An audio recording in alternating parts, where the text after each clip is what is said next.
Hello there everybody and welcome back to more Crash Bandicoot for the PlayStation 1. In this part and onwards, well, we'll be going for the actual levels and getting all the boxes. And what I've done is ahead of time, I've actually just cut out all the deaths because this wasn't a clean run. Like to get all of this. Loads of mistakes happened along the way, so I just thought, I'm just going to cut it all up this time. I mean, I know before I was saying that I'm trying to keep things more real, you know, by featuring all my deaths and stuff, but if you've already seen the level first, beforehand, there's no point, is there? You've already seen it, so I might as well just cut to the main chase, but still show you how it's done and stuff, so yeah, there's going to be no more mishaps from here, at least then it actually speeds up the process as well to get some levels done, because you'll find that actually a lot of the levels in Crash Bandicoot don't really overstay their welcome. They're pretty short and stuff once you know what you're doing in places. As of late though, I've started Mario & Luigi Superstar Saga for the Game Boy Advance. I feel it's about time that I actually start playing more RPGs. You see, I'm well accustomed in like the world of platformers and rhythm games. It's what I've played the most throughout my life. And I feel at some point I do need to sort of branch out and try out other things, you know? Because I mean, what's it? I even tried out Phoenix Wright, Ace Attorney. That's not a platform or anything, and that's a good old time, isn't it? Same for Danganronpa. In fact, that was back in about, probably 2018 or something. The point is, you know, I can't just stay in my comfort zone. I need to go out there and see what other things I like, because you never know. If I try a whole bunch of RPGs and stuff, I might actually end up preferring that, like as the genre. All a matter of just experimenting, if you will. But so far, wow, honestly, Mario & Luigi Superstar Saga is so good. Really good. Like, I got it on the Wii U back in about 2016. Summertime, I think it was. The whole reason why I picked it up is because of Chaco Comrai. Because at that time, he finished his LP of Xenoblade Chronicles.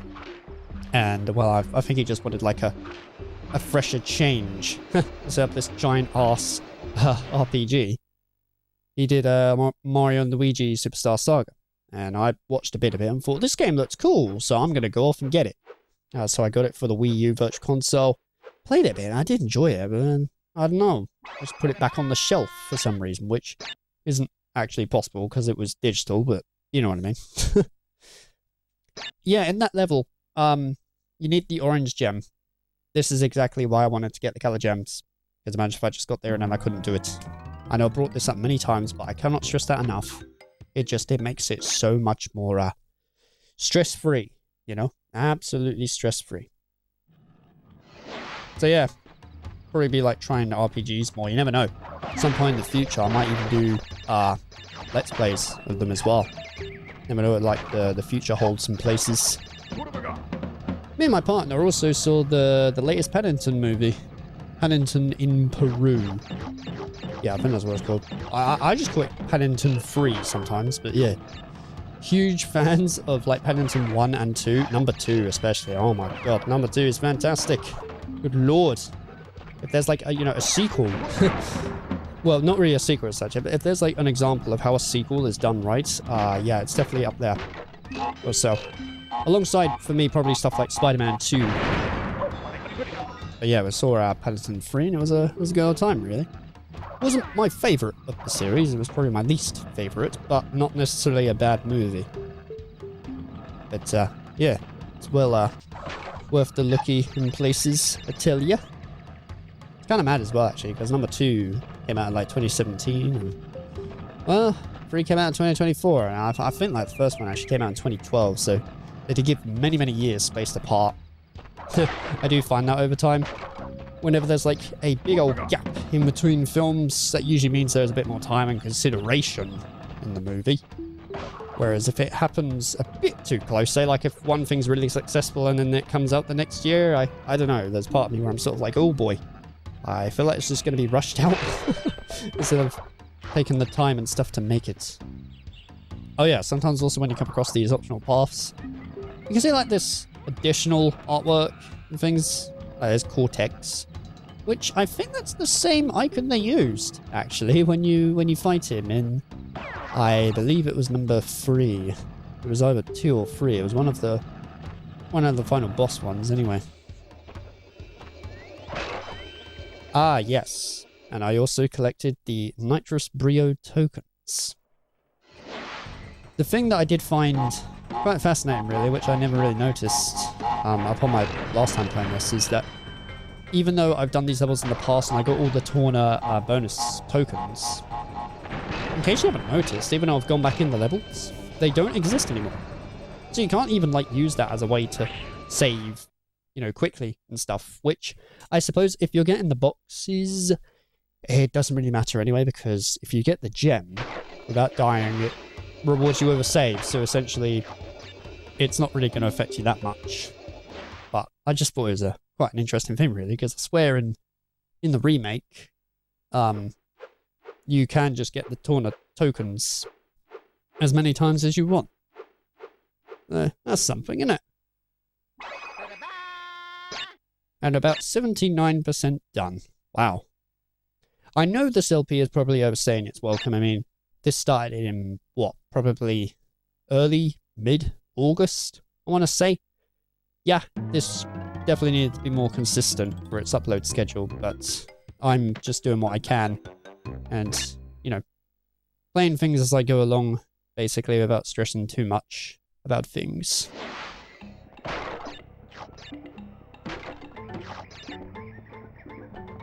In terms of soundtrack for this game, though, number 1's great. You know, very atmospheric and stuff, but I don't really find myself listening to it most of the time. The one I tend to come back to the most is like either 2 or 3. Between 2 and 3, it's, well, to be honest, in the past it used to be 2. But over time I've sort of grown more of an appreciation towards 3. Also, yeah, if you push against that, for some reason that slows it down from going back up, so that's a tad bit annoying. I imagine that really pisses off a lot of speedrunners. Sorry, runners. Like, another thing that I find kind of bizarre, really, as a player, is, so I like my VGM, right? My video game music. That's not the bizarre part. There's nothing new there at all. But for the Donkey Kong Country series, I've also listened to the uncompressed version. Also, because there's this dude online, like a YouTuber called Jammin' Sam Miller, I think it is. Yeah, he's done like remixes, or at least, yeah, uncompressed versions as how they would sound before being put on the Super Nintendo. And it's made me grow more of an appreciation to Donkey Kong Country 3's soundtrack. Now, I didn't mind it beforehand, I thought it was pretty good, but I feel like the reason why it's not as impactful for me is because of the limitations of sound quality and stuff for it to capture atmosphere, because Donkey Kong Country 3 definitely has more of an atmospheric feel, especially compared to 2. 2 has all the catchy songs. Number 3 does have some catchy songs, but most of the time, it was definitely more atmosphere. And if you listen to the uncompressed versions, like especially Nuts and Bolts has a massively different impact when you listen to it that way also. So if they ever did remasters of Donkey Kong Country 1 to 3, yeah, I hope they either use the ones that dude made, or perhaps maybe even just made it somewhat close as possible to it. Something like that, anyway.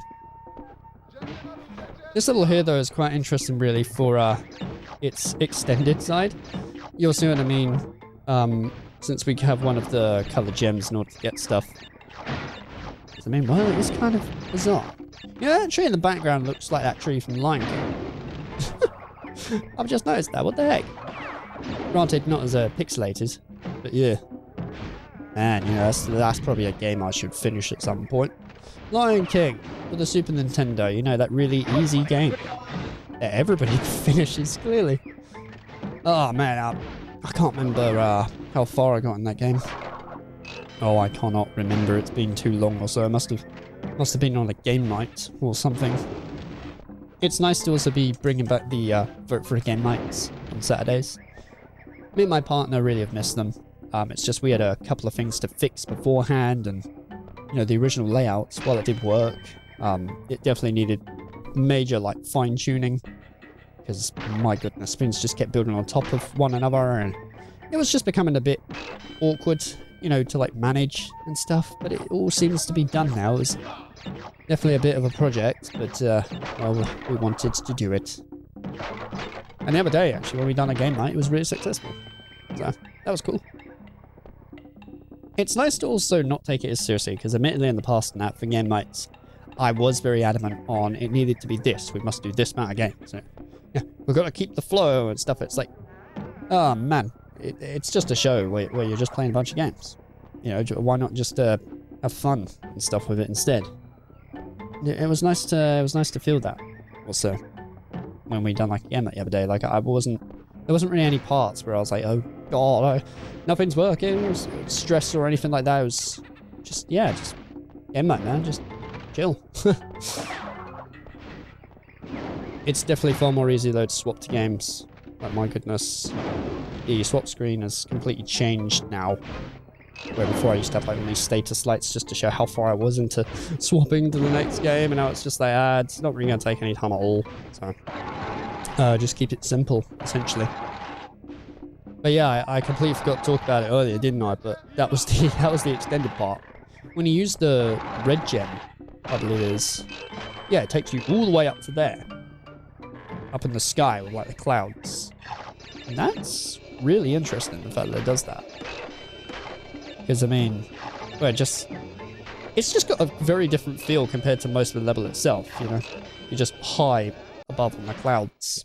Grabbing all the boxes is a bit strange, because it's only for like a couple of them, but I don't know, it's kind of a bit more rewarding versus just 3 of them up the top of the bloody building also, whatever it was. Maybe not building, but it was on like one of the first levels anyway. And that is 80%. That's pretty ideal, isn't it? Wow. Yeah, we are actually coming real close. I believe in my own time, actually, I have about six or so levels left. I think it is. Yes, 6. Something like that, anyway. On like my next recording session, so it looks like my next recording session of this will be the last one or so. But you see what I mean, though, by like, if I just cut to the chase, the levels just sort of like swoop by, if you will. I don't really know how the structure of the next LP is going to go, but my structure at the minute is to just not worry. And what I mean by that is just sort of like, just play the game casually. You know, just play it casually. And just kind of edit it around and just see what I can do with it.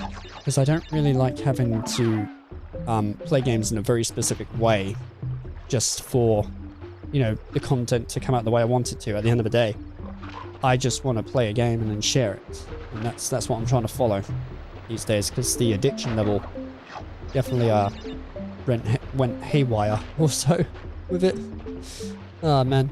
Which puts a lot of restriction on what there is to LP and what you can do. It's like, there's no need for that, there's no need.